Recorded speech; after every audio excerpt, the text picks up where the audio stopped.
He tasted my mouth wasn't ICU grade. It was copper, old blood and fresh betrayal. I kept my eyes at a slit, just enough to see the fluorescence humming above bed for. My body was a slab of meat strapped to a spinal board, but my brain was cutting to the propofol haze like a warm blade. I heard the squeak of her shoes first. Olivia, my wife, the trauma surgeon who just spent 6 hours putting me back together, only to walk out on me the second the dressing was set. Pressures dropping, Dr. Harrison's voice. Green as hell, that resident. Shaking like he was already facing a malpractice suit. Ethan's map is trending down. He needs a pressor push. Olivia didn't even turn around. She was standing over the bed next to mine. Bed 3. Derek, that smug bastard who'd run the red in his Porsche 911, and folded my spine like a deck chair. He was awake, whining. Breathe, baby, Olivia cooed. She was stroking his hair. His hair, just a little cough. You're okay. A cough, that's what she was calling it. A dry, pathetic little hack that sounded like a teenager clearing his throat after a joint. Doctor, your husband? Harrison tried again, his voice cracking. Protocol says. I am protocol, Harrison. Olivia snapped. Then her voice dipped into that syrupy, bedroom tone she used when she wanted something. Ethan's stable. He's a big boy. Derek here has a fragile airway. If he goes into laryngospasm, I need to be here. Fragile, I almost laughed. I'd seen Derek chugging Maker's Mark at the club an hour before he T-boned my Mercedes. His airway was about as fragile as a brick. Olivia, I tried to whisper. Nothing came out, just a rasp in my throat. She leaned closer to Derek, adjusting his oxygen cannula with a tenderness she hadn't shown me in 3 years. Don't worry about him. He's just sleeping. Sleeping? I was awake. I was listening. I was memorizing the cadence of her betrayal. Harrison sounded desperate now. Dr. Vance. If his pressure drops further, we risk spinal ischemia. He could be paralyzed permanently. Then manage it, Harrison. You're a doctor. Act like one. She hissed. Then, softer, to Derek. Sure, I'm here. No one's going to touch you without my say-so. I felt the cold sting of the 4 line in my neck. Harrison was threading a syringe into the port. Midazolam, the good stuff, the stuff that erases memory. She wanted me unconscious, so I wouldn't remember her choosing him. Dr. Vance's dosage, it's high, if he's awake. He's not awake, Harrison. Give him the milligram. Put him back under. He won't feel a thing. Her voice was ice. And if you wake him up, I'll have your license so fast your head will spin. The plunger depressed. I felt the chemical warmth spread through my veins, trying to drag me down. But I fought it. I focused on the sound of Derek's next cough. Huck, hack. Each one was a nail in her coffin. I let the darkness take me, but not before I heard her laugh. A low, throaty sound meant only for him. See? Quiet now. Just you and me. When I surfaced again, the room was darker. The constant beeping of my vents was steady. My mouth felt like sandpaper. I turned my head. Bed 3 was empty. Derek was gone. Probably moved to a private suite. On my dime. Harrison was at the nurse's station, charting. I forced air through my vocal cords. Harrison, he jumped like I'd fired a gun. Jesus, Dr. Vance, you're awake? Where is she? My voice was a rusted hinge. He looked guilty. Dr. Vance, Olivia, she's in, or 3. Derek needed a diagnostic bronch. Routine. She said not to disturb her unless it was a level 1 trauma. I closed my eyes. Routine. She was performing a routine scope on a guy with a cough while her husband, the chief of surgery, lay in the ICU with a shattered T12. Give me a phone, I said, and get me Arthur Pembroke. Now, Harrison hesitated. Sir, you're on heavy analgesics. Maybe we should wait. Now, Harrison, or I'll make sure your residency ends before it begins. I stared at him until he scurried off. I lay there, the anger coiling in my gut like a viper. It wasn't just the cheating. It was the hierarchy. She'd ranked a drunken playboy's discomfort above my survival. She'd treated me like a complication to be managed, not a husband to be saved. Harrison returned with a secure cell. I dialed Arthur's direct line. He picked up on the second ring. Ethan? What's wrong? The hospital said you were sedated. I was. Listen closely, Arthur. I want her locked out of network. I want her clinical privileges suspended pending an immediate ethics investigation. I want a board meeting scheduled for 0800 tomorrow. Arthur's silence was deafening. Ethan, you're in recovery. You've got 3 compression fractures. Maybe you should rest before. I don't need rest, Arthur. I need leverage. She left me for dead to hold her lover's hand. She ordered a resident to overdose me on Versed so I wouldn't remember. I'm not resting. I'm reclaiming. I paused, listening to the faint hum of the ventilator. Use my medical proxy.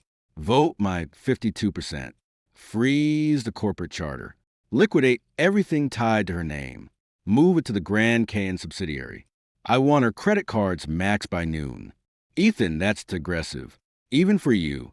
If Olivia finds out. She won't. Not until it's too late. And Arthur? If she calls Davidson asking for a loan or access to the accounts. Record it. Every single word. I hung up as Harrison approached again. Dr. Vance, your wife is on her way back. She said. I don't care what she said. I shifted, biting back a groan as my spine protested. Get me a pen and a pad. He handed them over. I started scribbling notes. Times, dates, the exact phrasing of her orders. Put him back under. He won't feel a thing. That was a kicker. That was a confession. Olivia swept in 20 minutes later. She looked tired, but there was a glow about her. The kind of glow you get from adrenaline and infidelity.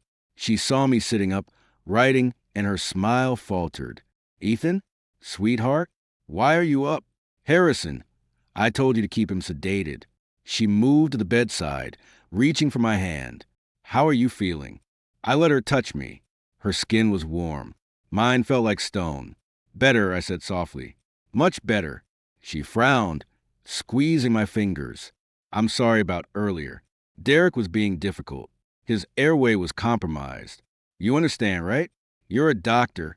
I understand completely, I said, looking into her eyes. They were the same blue as the scrub she wore, but there was no warmth left in them. You chose a cough over my life. I'm choosing to remember it. She laughed, but it was brittle. You're high. You're not making sense. Harrison, he's delirious. Get me another vial. Harrison's off duty. I cut her off. And I'm not delirious. I was awake. Olivia, from the first hack.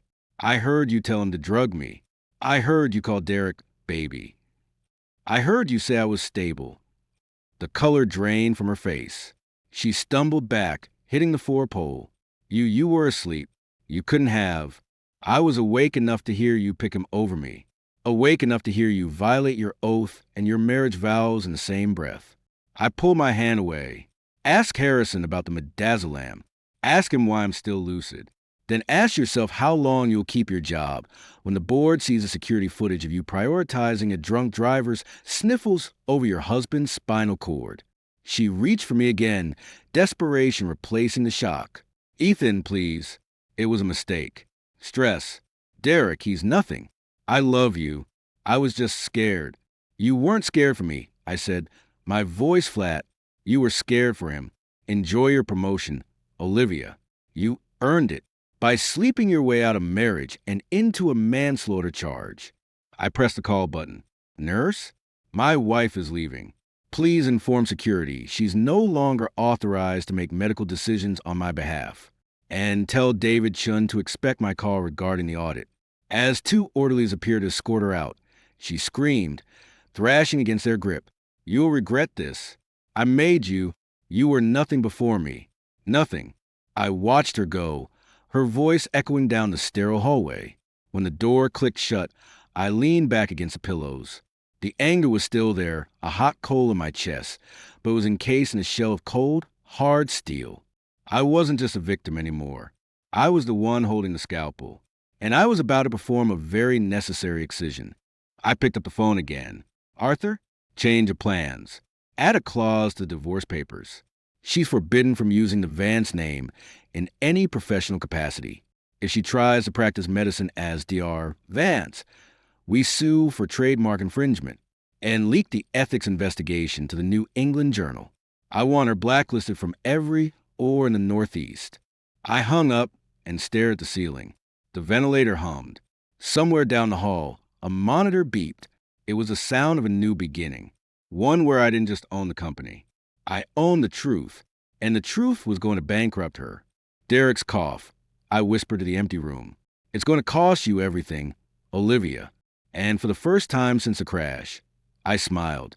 The boardroom reeked of expensive cologne and cheap loyalty. I was in the wheelchair, custom titanium. Insurance wouldn't cover it. But my shadow swallowed the mahogany table. Olivia sat at the far end, flanked by her uncle, Richard Burke. She looked like hell. The glow from Derek's bedside had faded into raccoon eyes and a Botox job that couldn't hide the twitch in her jaw. News of our separation had hit the Becker's morning briefing. The gossip was lethal. Richard cleared his throat, his voice like gravel. Ethan, good to see you vertical. But this animosity toward Olivia is unproductive. She's our top biller, our brand. I didn't look at him. I looked at David Chun, our CFO. David, the numbers. David stood, adjusting his horn rims. He clicked the remote. The screen lit up with revenue streams, EBITDA margins, year-over-year growth. Standard shit. Then he switched slides. Discretionary spending, Dr. Olivia Vance. David intoned, his voice flat, professional, and utterly damning. A list populated the screen. $50,000 wire transfer, Ocean Reef Condos, Key Largo. $22,000, Tiffany Company, Fifth Avenue. $115,000, Clinique La Prairie, Montreux, Switzerland.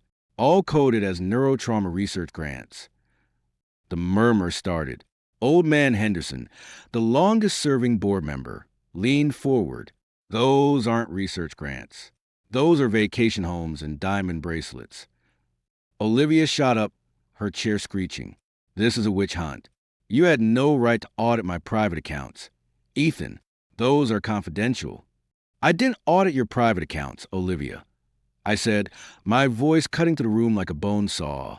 I audited the company's accounts, the ones you've been bleeding dry for 3 fiscal years. Did you think I wouldn't notice? Or did you think I'd be too busy being paralyzed to check the ledgers? Richard slammed his palm on the table. This is a family matter. We do not air this laundry in front of the board.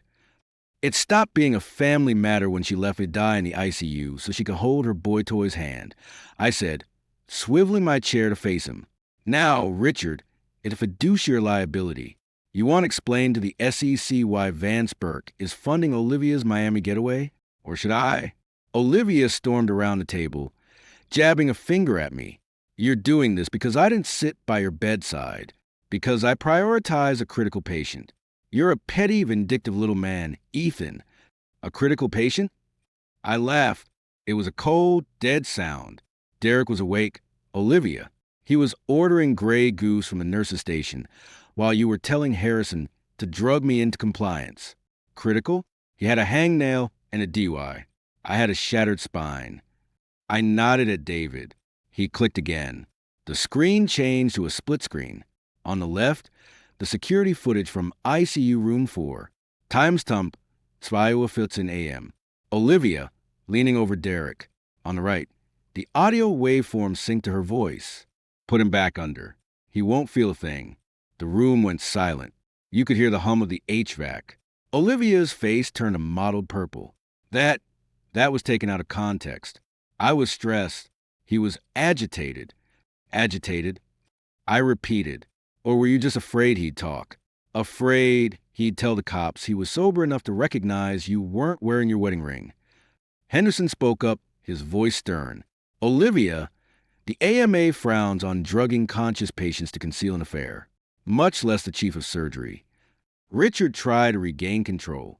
We can handle this internally. A leave of absence. A fine. A fine. I cut him off. She didn't just break her vows, Richard.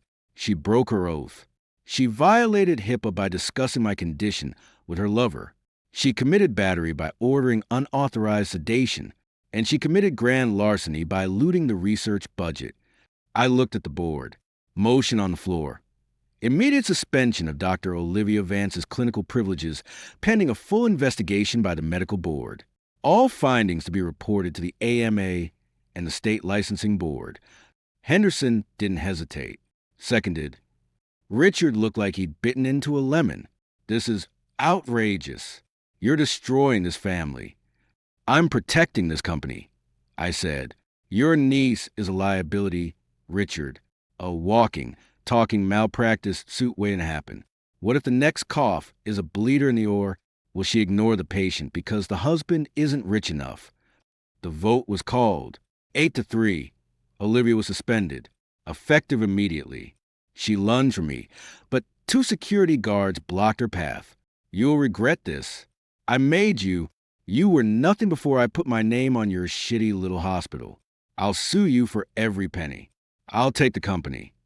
I grabbed my cane, the one I ditched a wheelchair for this morning, and pushed myself up. I stood nose to nose with her, ignoring the guards. You didn't make me, Olivia. You rode my coattails. And now I'm cutting them loose. I lowered my voice so only she could hear. And the company? You think you can sue me? Try. I've got the NDA Derek signed yesterday. The one where he admits he was drunk, you were complicit, and he agrees to never speak ill of Vance Burke. Break that, and he loses a settlement. And trust me, he values his trust fund more than he values your love. Her eyes widened. The blood drained from her face. In that moment, she realized the depth of the trap. She wasn't just losing me. She was losing her career, her reputation, and her meal ticket. As they dragged her out, she screamed, Derek will testify for me. He'll say you framed me.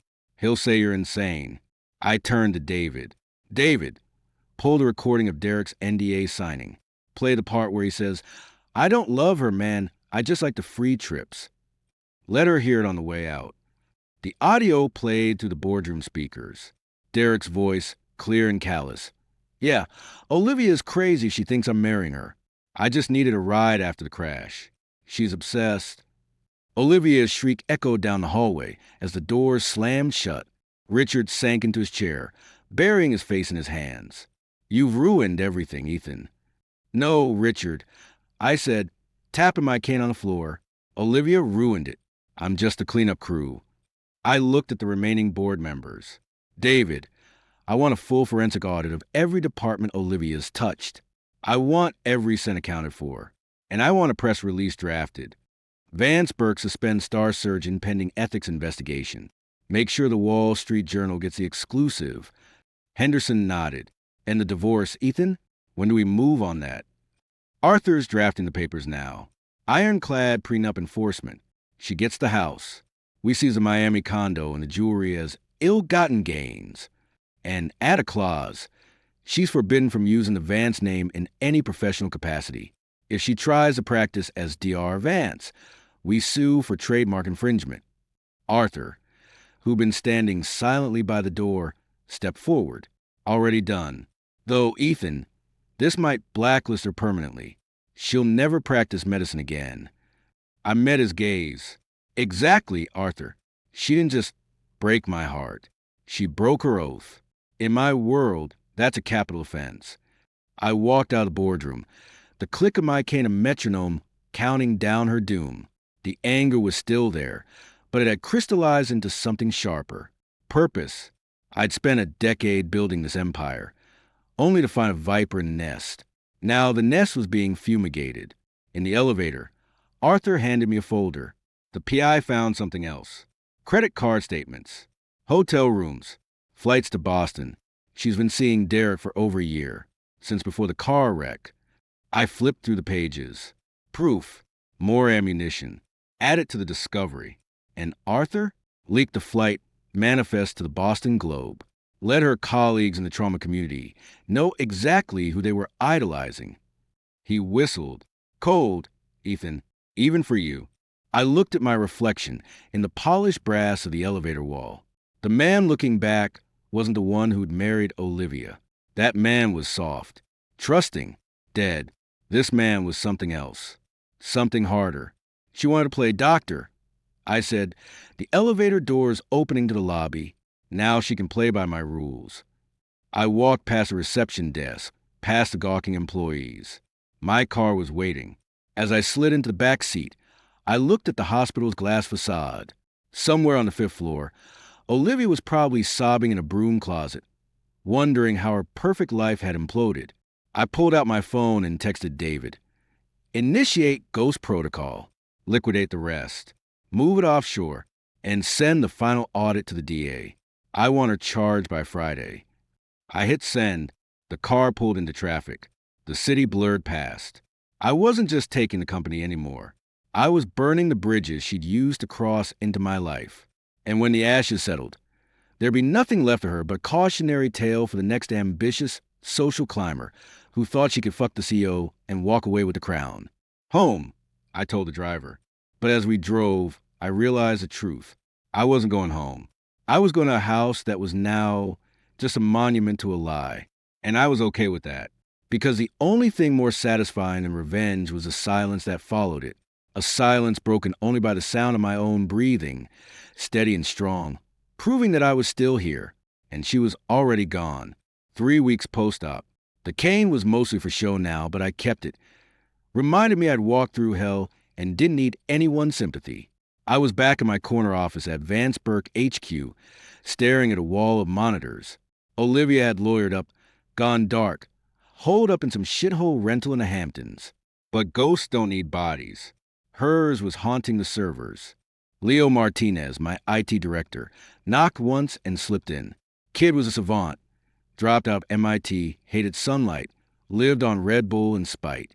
He tossed a thumb drive on my desk. Prometheus logs, he said, not bothering with pleasantries. She didn't just steal data, Mr. Vance. She rewrote the source code. The bitch went surgical. I picked up the drive, rolled it between my fingers. Show me. Leo pulled up a chair, started typing. Lines of Python and C++ scrolled across the main monitor. Look here. The triage algorithm, Prometheus, is designed to weight vitals, age, comorbidities, GCS scores. Standard predictive modeling. But Olivia? She added a subroutine, a hidden layer. He highlighted a block of code. She tweaked the social determinants of health module, boosted the priority for patients with private platinum insurance by 400%, deprioritized Medicare and Medicaid patients by 60%. And get this, she added a trauma origin flag. If the admitting note mentions MVA, single vehicle, or driver under influence, it auto-downgrades the case priority if the patient's over 55. I leaned in. My age. My accident. She programmed it to let people like me die. Worse, Leo said, his voice flat. She programmed it to look like a statistical anomaly. Like the system just missed the critical flags because the data was noisy. The audit trail is clean. Too clean. She used a ghost account, admin_MetaView, and wiped the logs every 48 hours. If I hadn't built a backdoor sniffer after the last ransomware scare, we'd never catch it. I tapped the cane on the hardwood. Can you reverse it? Yeah, but it'll take a week to untangle her knots without crashing the whole system. And if we just flip it back, she'll know we're on to her. She's got alerts set up. Any unauthorized access to core logic, and she gets a ping on a burner email. I smiled. It wasn't a nice smile. Then we don't flip it. We build a shadow. Leo's eyebrows went up. A shadow? Parallel processing. Run her corrupted version alongside a clean instance. Call it Prometheus Prime. Route all real-time patient data through Prime. But feed her dashboard the garbage from her version. Make her think her sabotage is working flawlessly. Leo grinned, showing teeth. A ghost in her machine. We let her watch the world burn through a filter, while we're actually saving lives in the background. Exactly. And I want a breadcrumb tracker. Every time her code executes a malicious override, I want it logged, timestamped, and encrypted. Triple redundancy. If she deletes on the server, it pings to 3 offsite cold storage drives. I want a chain of custody so tight the DA could use it to convict a serial killer. Done, Leo said, already typing. But Mr. Vance? This is playing with fire. If her code glitches and someone dies before Prime can override. They won't. I cut him off. I'm pulling Dr. Aristhorne in. He's consulting on bioethics now. I'll have him and the best trauma nurses in the state monitoring the Prime dashboard 24/7. Human in the loop. If Olivia's code tries to dump a critical case, Thorne overrides it manually. We're not gambling with lives. Leo, we're gambling with her freedom. I picked up the phone, dial Arthur. Change of plans. Don't file the ethics complaint yet. Let Olivia think she's winning. Let her believe her little glitch is going to tank the company's valuation. Arthur's sigh came through the line. Ethan, this is reckless. If word gets out that our flagship AI is compromised, it won't, because we're fixing it. And because Olivia is too arrogant to think I'd catch her. She thinks I'm a surgeon, not a sysadmin. She forgot I built Vansburg from a single ER clinic. I wrote the first payroll code. I know where the skeletons are buried because I dug the graves. I hung up, looked at Leo. How long? 12 hours to get Prometheus Prime live. Another 24 to sync the shadow feeds without tripping her alerts. Do it. And Leo, I want a daily report. Every override, every log entry, every time her code tries to kill a patient, I want it on my desk with a red flag. Leo nodded and left. I sat back, staring at the code. Olivia thought she was smart, thought she could use my own technology to erase me. But she'd made a classic mistake. She underestimated the architect. She saw the interface, the shiny buttons, the pretty graphs. She didn't see the logic gates underneath, the kill switches, the redundancies. I drove by our old house that night. Now just her house, paid for with stolen money. Saw her silhouette in the kitchen, pouring a glass of Chardonnay, laughing at something on her laptop, probably reading the fake reports from Prometheus, thinking she'd outsmarted me, thinking the system was letting people like me die. My phone buzzed. Text from Leo, Shadow System online. First override detected. 67-year-old female. MVA, private insurance. Olivia's code downgraded to non-critical. Prime rerouted to Trauma Bay 2. Patient stabilized. Log encrypted. I texted back. Keep feeding her the lies. I looked up at her window. Enjoy the peace, Olivia. I whispered. It's the last quiet night you'll ever have. The anger was gone now. Burned out. In its place was a cold, mechanical focus. I wasn't just seeking revenge. I was conducting a stress test on her soul. How far would she go? How many lives would she gamble to stick a knife in my back? And when the system finally crashed, would she understand that the ghost haunting her wasn't a glitch? It was me. I drove home, the city lights blurring past. My reflection in the rearview mirror looked like a stranger. Harder, colder. The man who'd married Olivia would have confronted her, yelled, thrown things. The man I'd become, he built traps. He gathered evidence. He waited, and when the time was right, he'd spring the trap so hard it would shatter her world into atoms. I pulled into garage, killed the engine. The house was silent. Empty. I didn't mind. Silence was honest. Unlike Olivia. Unlike Derek. Unlike the lies she'd woven into the code. I poured a scotch neat and sat at my desk. Pulled up the Prometheus Prime dashboard, watched the data flow. Real lives reduced in numbers, protected by a ghost algorithm. My algorithm. My phone buzzed again. Leo, another override. 42-year-old male, construction accident. Medicaid. Olivia's code flagged resource drain. Prime bumped him to priority 1. Surgery scheduled. I sipped the scotch. It burned. Good. Pain meant I was still alive. Still in control. Keep digging. Olivia, I muttered to the empty room. Every line of code you write is another nail in your coffin.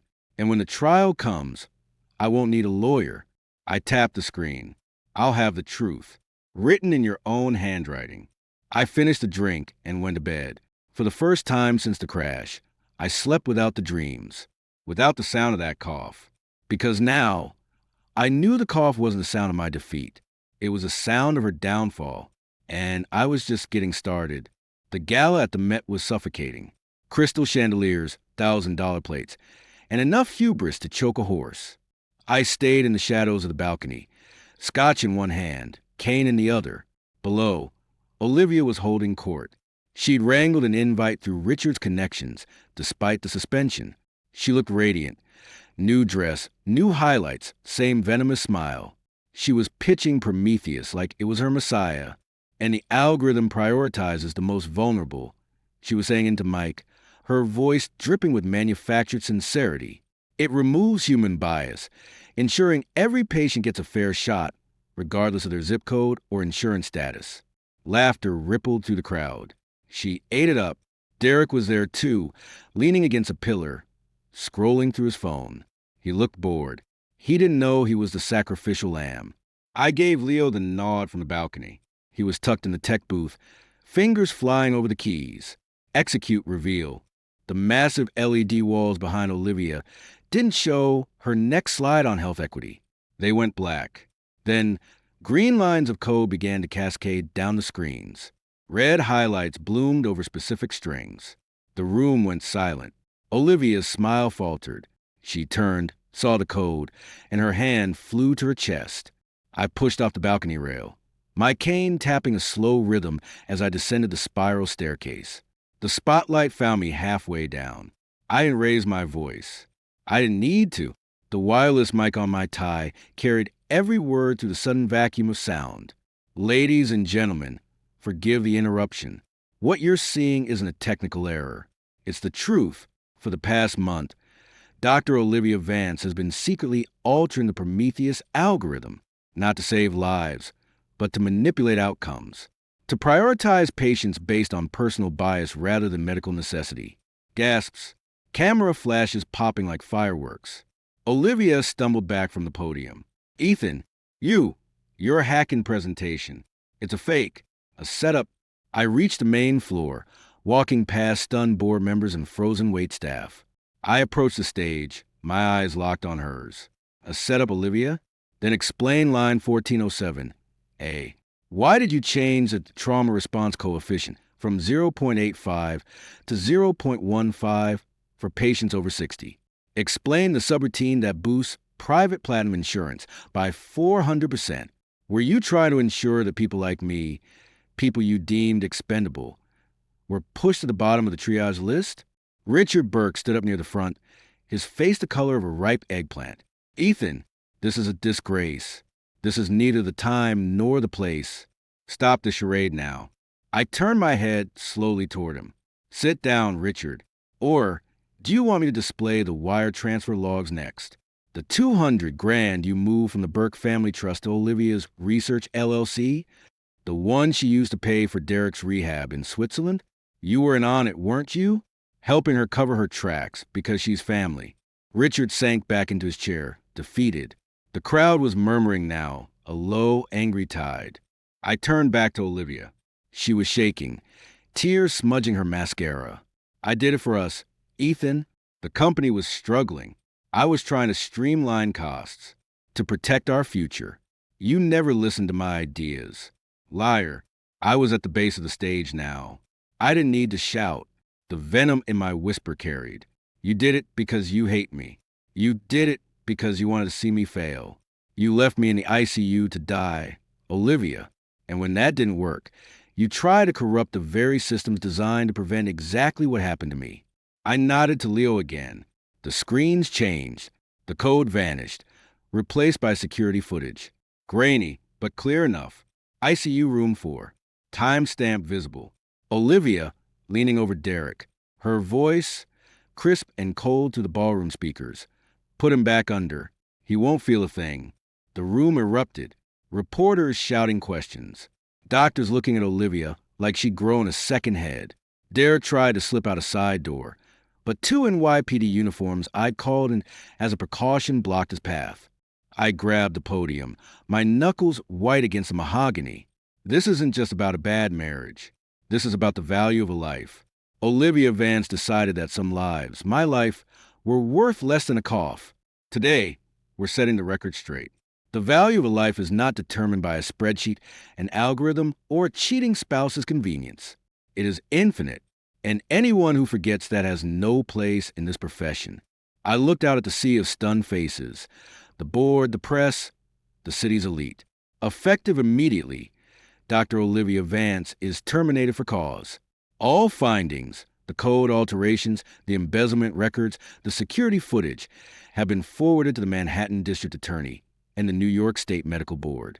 She will be prosecuted to the fullest extent of the law. Olivia collapsed to her knees, clutching the stage. Please, Ethan. I am sorry. I love you. Don't do this. I looked down at her. There was no anger left, only a vast, empty pity. You don't love me, Olivia. You never did. You loved the idea of me, the power, the prestige. But you never loved the man. And that's why you lost everything. Two plainclothes detectives moved in. They didn't cuff her, not yet, but their presence was enough. As they led her away, she twisted back, her eyes wide with a terror I'd never seen before. Derek, tell them. Tell them to lie. Derek looked up from his phone, shrugged, and went back to his screen. She'll leave. I got my NDA. I'm good. The finality of it broke her. She went limp in the officer's arms, sobbing as they guided her toward the exit. I stayed at the podium, letting the silence settle. Arthur appeared at my elbow, his voice low. That was intense. The DA's office is already calling. Embezzlement, fraud, reckless endangerment, computer tampering. She's looking at serious time. Good, I said, taking the scotch from my other hand and finishing it. The burn was clean. Make sure the trial is public. I want every doctor in the country to see what happens when you forget your oath. And Arthur? Leaked the flight manifest to page 6. Let everyone see how she spent our anniversary in Boston with him. He nodded, already tapping on his phone. And the company? Stock futures are plummeting in after-hours trading. Let them fall. We'll buy back the shares at a discount by Tuesday. And then we rebuild. Without the rot. Without the lies. I looked at the empty stage. The value of a life. Arthur. Never forget it. He swallowed, chastened. Understood, Mr. Vance. I walked off the stage, the crowd parting from me like the Red Sea. No applause, just stunned silence. I didn't want applause. I wanted consequences. Outside, the cool night air hit me. The anger was gone, replaced by a hollow quiet. I'd won. I'd taken the whole company. I'd destroyed the woman who betrayed me. But the victory felt like ash in my mouth. Because the man I'd been before the crash, the one who trusted, who loved, who believed in partnership, was gone. In his place was someone harder. Someone who understood that trust was a liability and love was a vulnerability you couldn't afford in a world this sharp. I got into the back of the town car. Home, I told the driver. As we pulled away from the Met, I looked back at the glowing facade. It was mine, all mine. But as I touched the brace under my shirt, I knew the real cost of that ownership. It wasn't the money or the power or the revenge. It was the part of my soul I'd had to freeze to survive. The car merged into traffic. I closed my eyes, listening to the city rush past. For a long time, all I could hear was the silence. Then, faintly, I heard it. Not a cough, not a sob, just a steady, rhythmic tap of my own cane against the floorboard. A reminder that I was still here, still standing. And the ghost of Olivia Vance was finally, blessedly, silent. 6 months later. The courthouse steps were a madhouse. Cameras, reporters. Olivia's weepy mother dabbing at her eyes. Olivia got 36 months for wire fraud and reckless endangerment. License revoked. Richard Burke resigned by noon. Derek took a plea. Misdemeanor DUI. Probation, a slap on the wrist. He was already tagged in a Miami beach club on Instagram by sunset. I was back in the oar twice a week. The brace was off, but my gait was slower. Deliberate. I'd scrubbed it on a ruptured AAA that morning. Old guy, smoker, the kind of case Olivia would have deprioritized in a heartbeat. He lived. I made sure of it. My secretary's voice crackled over the intercom. Mr. Vance, Dr. Aristhorne is here. No appointment. Says it's about the soul of the machine. Thorne, I'd been expecting him. Ever since the gala, his op-eds in the NEJ Mad been hammering corporate medicine. I told her to send him in. He walked in like he owned the place. Tall, lean, gray eyes that missed nothing. No suit, just a rumpled sport coat, and a beard that screamed tenure-track radical. He didn't offer a hand. Mr. Vance. Or should I say, Dr. Vance? I answered both. What can I do for you, Dr. Thorne? I didn't get up. My back didn't like sudden moves. He walked to the window, looked out at the FDR drive. I've been tracking the Prometheus fallout. Your ghost protocol was impressive, ruthlessly efficient, but it was a band-aid on a sucking chest wound. He turned, his gaze sharp. You destroyed Olivia Vance. You purged the rot, but you didn't fix the system that grew her. A system that values EPS over patience. Efficiency over empathy. You felt that when she left you in the ICU. You became a data point she was willing to delete. I leaned back, steepling my fingers. And you have a cure? More ethics committees? More mandatory compassion training? I have a blueprint, he said, stepping closer. Decentralized. Open source. Algorithms owned by physician collectives, not shareholders. Primary metric isn't ROI. It's quality-adjusted life years. No more billing codes dictating care. Just the oath. It was naive, idealistic, dangerous, and exactly the kind of thing I'd have mocked a year ago. Now, I just felt tired. You're talking about dismantling Vanceburg. I said, everything I've built since med school. I'm talking about saving it from itself. Olivia was an anomaly, Ethan. She was a symptom of a culture that teaches doctors to see patients as denial of service attacks on a bottom line. You use a sword to cut out the cancer, but the scalpel heals the wound. You forgot about the healing part. I stood up slowly, walked to the bar, poured 2 fingers of Lagavulin, offered him the glass. He shook his head. I drank mine. The peat smoke coated my throat. Honest. You're right, I said, surprising myself. I've been swinging the sword so long, I forgot the scalpel existed. I took the company. Thorne, every share, every patent, every brick in this building. But what the hell do I do with it now? Keep playing king in a glass tower? Use it, he said simply. Fund the blueprint. Seed the collectives. Turn Vanceburg into the first nonprofit, physician-owned AI platform in the country. Prove that you can be profitable and ethical. Turn your revenge into a revolution. I stared at him. He wasn't asking for a job. He was issuing a challenge. One that didn't involve subpoenas or NDAs. One that involved risk. Real risk. You're talking about giving up control, I said. I'm talking about sharing responsibility. You can't audit your way to a soul. Vance, you have to build one. I walked back to my desk, pulled open a drawer. The photo was still there. Our wedding day. I looked at it for a long moment. Then I tore it clean in half, kept my side, dropped Olivia's half into the wastebasket. I'll fund it, I said, turning back to him. Seed round, 50 million. Full autonomy for the dev team. But I want 2 seats on the governing board, not as CEO, as a trauma consultant. And I want 1 veto, not for profit, for patient safety. If your open source utopia ever compromises a single life, I shut it down. Personally, Thorne's eyebrows lifted. He extended his hand. Deal, but that veto stays in a glass case marked break only in case emergency. We're not building another Prometheus. I took his hand. His grip was firm, calloused, a researcher's hands, not a surgeon's. But honest, after he left, I sat in the silence. No VPing monitors. No courtroom drama, just the hum of the AC and the weight of decision that didn't involve crushing someone. I picked up the phone, dialed Arthur. Cancel the appeal on Olivia's sentence. Let her serve every day. And liquidate the Miami condo. Proceeds go to a scholarship fund for trauma nurses. Name it after the old man, Henderson. Arthur paused. That's generous. Unexpected. It's not generous. It's practical. Gratitude is a better motivator than fear.